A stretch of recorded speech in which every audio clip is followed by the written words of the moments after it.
So here it comes to bishop c4, and here we should play knight c6, because if we play e6, we're missing d4, takes, a6, bishop b3, and this position is a little unpleasant because our weakness on d6 is not really good one, and because knight is on c3, bishop b3, it's very hard to play d5. So that's the reason we start with knight c6, and here white has a choice of playing d3 or castle. I suggest castle for white, because if white plays d3, just white simply is losing some options for the future. You will see now, after castle e6, white has a choice of playing d4, f5, and main move d3. So playing d3 previous move, white is just losing those options. And let's check d4 move now. It's not a pawn sacrifice, because white is gonna win this pawn back.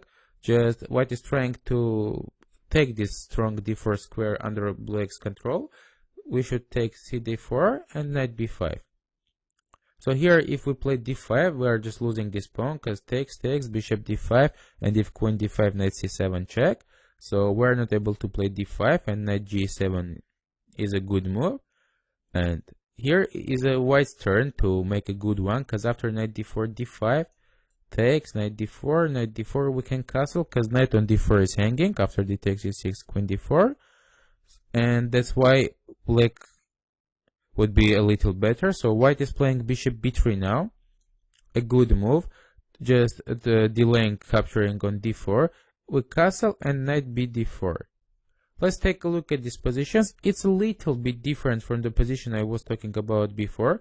d6 now is not a huge weakness, because there is not a knight on c3. And we're gonna be playing d5 soon. Just if we play d5 right now, white will be able to play e5, and this d4 square is very strong. So we should try to prepare this d5. And what I really like playing this knight a6, it's not really supporting d5, but we're opening our bishop diagonal for b6 and bishop b7. And also this bishop on b3 is very strong and supporting white's attack on the king side. So c4 is the main move here, because white is trying to take d5 under control. a6, bishop b3. Black has idea of playing e5, because we're going to be capturing this bishop on b3, but here I found a very good novelty for black, and playing b5 immediately.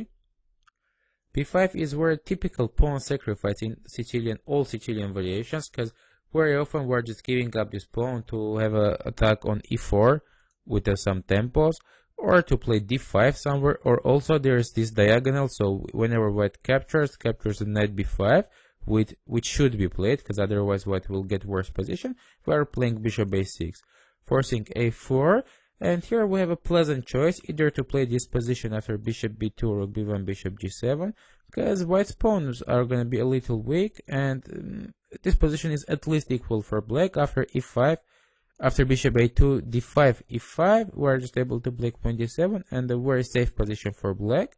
But there is also a way to find for some advantage. After a4, we can play queen d7. So now we're gonna capture on b5, and b2 pawn will be weak in the future.